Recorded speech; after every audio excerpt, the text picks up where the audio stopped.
So as you all know, Trump is basically waging war on blue cities and blue states. And that's why he's taking red state National Guardsmen and telling them to invade blue cities. It's basically a soft civil war that he's waging. Well, here's another example of exactly that happening. So Trump routinely violates this thing called the Impoundment Control Act, which basically means that if Congress decides to allocate money and you sign the bill, you can't, after the fact, as president, say, I'm not sending the money. That's not allowed. That's illegal. Well, Trump does it anyway. Well, listen to this. So far, Trump has frozen funds, $27.24 billion worth of funds for Democratic districts. He's only frozen less than $1 billion for Republican districts. So $27 billion frozen for Democratic districts, less than $1 billion frozen for Republican districts. What does that tell you? It tells you he's waging war on the blue cities and the blue states. That's what he's doing. Now, by the way, I think this is completely and utterly illegal. And I think that I hope there's some lawyers out there who are keeping track of his hundreds or thousands of crimes, because there might come a time where he needs to be brought to justice for these things. And if we just let it slide, I feel like that's societal suicide. That's basically like saying we don't have a country anymore. All right, so Trump also did a press conference the other day in the White House, and he said, quote, "The price of things are down. They're down." He basically declared that inflation is over. Well, here's a headline from The Guardian. 75% of Americans, sorry, Stinky's playing with their toy.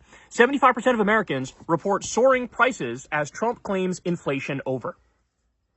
So he says inflation's over, and 75% of Americans say prices are soaring. I don't know what the fuck you're talking about.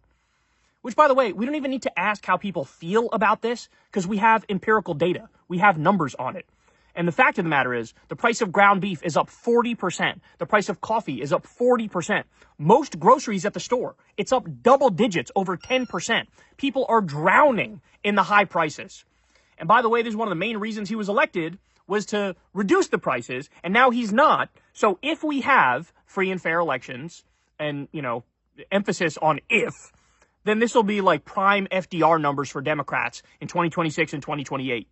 Because even without them making good arguments and without them like really going at MAGA, it's still the case that MAGA is destroying the country so thoroughly that people will default to the Democratic Party. That's how much they've ruined everything.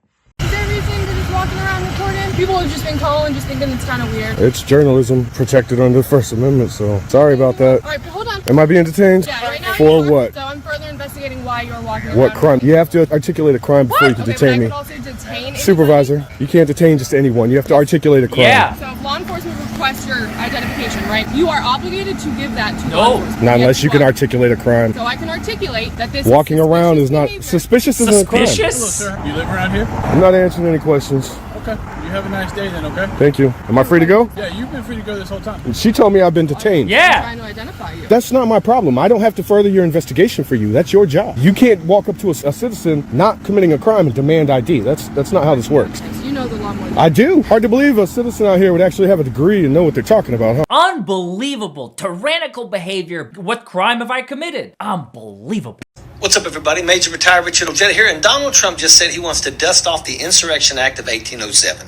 That's right, a law older than indoor plumbing to send our troops after American citizens exercising their First Amendment rights.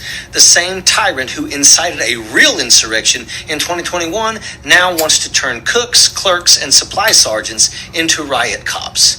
Listen, under the Stafford Act and DoD Civil Support Law 3025.18, no president can federalize the Guard unless local authorities ask for it. No one has, no one will. Trump is just making it up because fear is the only language that he speaks.